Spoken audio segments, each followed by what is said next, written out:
Senado deve votar nesta semana a regulamentação da reforma tributária. O primeiro projeto já foi, inclusive, aprovado pela Câmara. De Brasília, o repórter Pedro Nascimento tem os detalhes. Ô Pedro, existe a expectativa de que alguns pontos aprovados pelos deputados sejam modificados, né? Bom dia para você.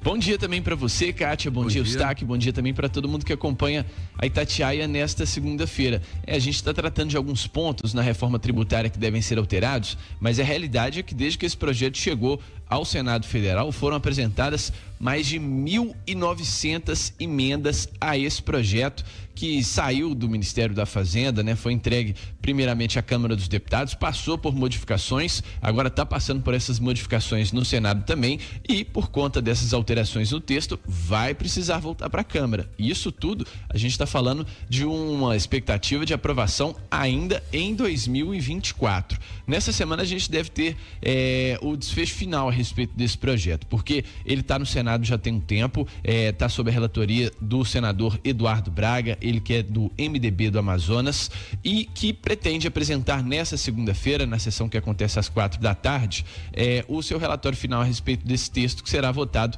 na Comissão de Constituição e Justiça.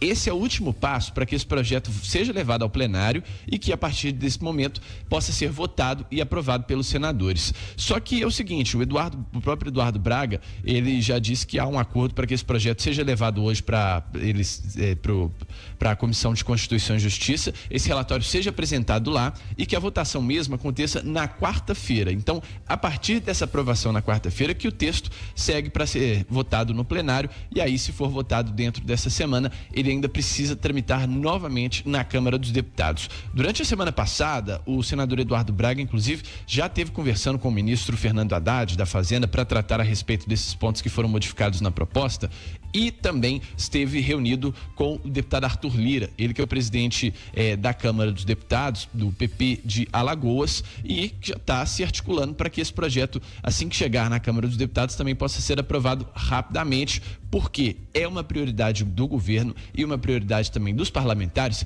que essa proposta seja apresentada e seja votada ainda no ano de 2024, para que as regras já passem a valer, algumas alterações já façam efeito a partir do ano de 2025. Esse texto, né, que trata sobre a reforma tributária, ele regulamenta diversos aspectos, né, da cobrança de dois impostos que serão criados em substituição de outros, né? No caso, o Imposto sobre Bens e Serviços, o IBS, e também o Imposto sobre a Contribuição Social sobre Bens ou Serviços, o CBS, e também o Imposto Seletivo, aquele imposto que recai sobre produtos prejudiciais à saúde, como, por exemplo, cerveja, cigarro e outros produtos desse tipo.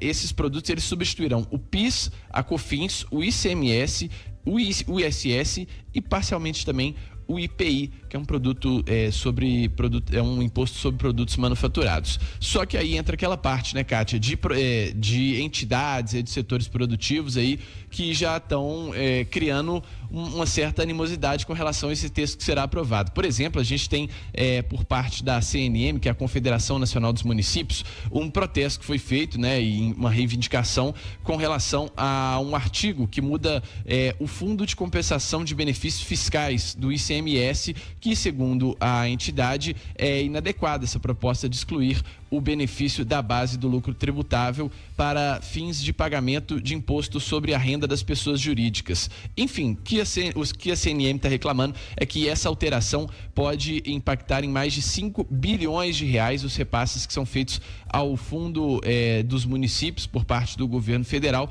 Então, cada um que está perdendo um dinheiro já está pressionando os senadores para algumas alterações nesse texto, ainda mais nessa reta final de votação, e é isso que a gente vai acompanhar ao longo desta semana no Senado, semana que promete ser muito agitada por aqui em Brasília, viu, Kátia?